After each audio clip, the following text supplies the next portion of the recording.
স্বাগত সকালের সংবাদে সঙ্গে আছি আমি কাউসার আহমেদ। এখন শুনছিলেন বিআরবি কেবল ইন্ডাস্ট্রি লিমিটেড সংবাদ ছিল। আমরা চলে যাচ্ছি বিস্তারিত সংবাদে। গাজীপুরের কালিয়াকৈর উপজেলার শাহিন স্কুল শফিপুর শাখার উদ্যোগে বার্ষিক সামষ্টিক মূল্যায়নের ফলাফল প্রকাশ ও পুরস্কার বিতরণ অনুষ্ঠান হয়েছে। এতে প্রধান অতিথি ছিলেন শাহিন শিক্ষা পরিবারের চেয়ারম্যান মোহাম্মদ মাসুদুল আমিন শাহিন। বিশেষ অতিথি ছিলেন শাহিন স্কুল গাজীপুর শাখার পরিচালক মোহাম্মদ মফিদউদ্দিন মাফি। অনুষ্ঠানে সভাপতিত্ব করেন শাহিন স্কুল শফিপুর শাখার পরিচালক মোহাম্মদ ইকবাল হোসেন।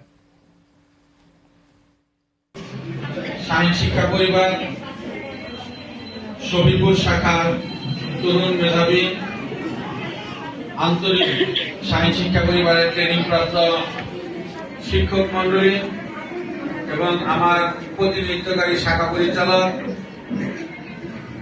ইকবাল এবং আওলাদ, আমার সাথে আগত টাঙ্গাইলের পর প্রথম যে শাখাটি খোলা হয়েছে গাজীপুর জেলার গাজীপুর সদরের সেই ক্যাম্পাসের পরিচালকগণ মাফি এবং সাইদুল, সবাইকে জানাচ্ছি প্রাণঢালা অভিনন্দন, শুভেচ্ছা এবং আল্লাহর সেই শিখানো দোয়া মুসলমান ভাই বোনদের জন্য।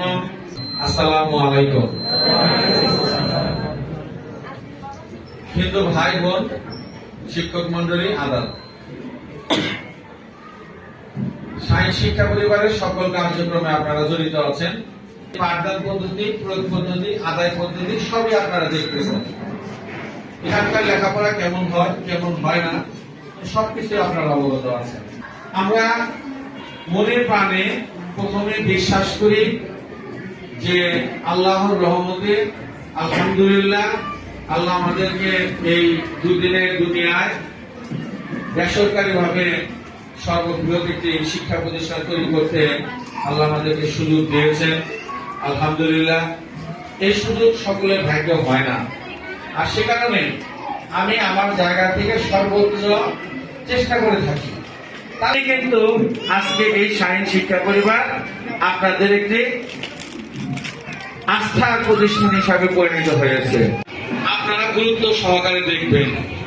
যাদের সন্তান ষষ্ঠ শ্রেণীর উপরে চলে গেছে তাদের জন্য কথা হচ্ছে যে আমরা যেন কোনোভাবে মেলের মধ্যে না ফেলি, আমার সন্তানকে দুষ্ট চক্রের মধ্যে যেন না পড়ে, আগে এইটা থেকে বাঁচাতে হবে। লেখাপড়া কম করুক বেশি করুক, অষ্টম থেকে দশম বিপজ্জনক যদি সন্তানকে ধরে রাখা যায় তাহলে একাদশ দ্বাদশে অনেকটাই নিয়ন্ত্রণ করা যায়। এই সময়টাও একবারে বিপদ মুক্ত সময় না, কিন্তু নিয়ন্ত্রণ করা যায়। কিন্তু যদি অষ্টম থেকে দশমের মধ্যে নিয়ন্ত্রণ করা না যায় তাহলে চোখের মধ্যে এবং নিয়ন্ত্রণের মধ্যে রাখার চেষ্টা করবো। এটা হলো প্রথম এবং প্রধান কাজ।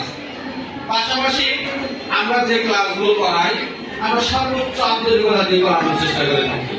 তাই আমরা যে পরিমাণ অভিভাবক এখানে উপস্থিত আছি তাতে শুকরিয়া আলহামদুলিল্লাহ। শাহিন শিক্ষা পরিবারে এই শফিপুর শাখা অভিভাবক অনেক আন্তরিক, সচেতন। আজকের এই উপস্থিতিটা প্রমাণ করে যে এই ফলাফল এবং পুরস্কার বিতরণ অনুষ্ঠানে আপনারা আপনাদের সন্তানদের উৎসাহ দেওয়ার জন্য উপস্থিত হয়েছেন।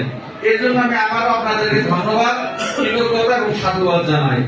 তিনি মনে করেন প্রধান অতিথির বক্তব্য শেষে প্রথম, দ্বিতীয় ও তৃতীয় স্থান অধিকারী শিক্ষার্থীদের হাতে সম্মাননা পুরস্কার তুলে দেন এবং বাকি 1010 জন শিক্ষার্থীর উৎসাহ প্রদানের জন্য সান্ত্বনা পুরস্কার প্রদান করেন এবং সর্বশেষে সভাপতির বক্তব্যের মধ্যে দিয়ে অনুষ্ঠানটি শেষ হয়।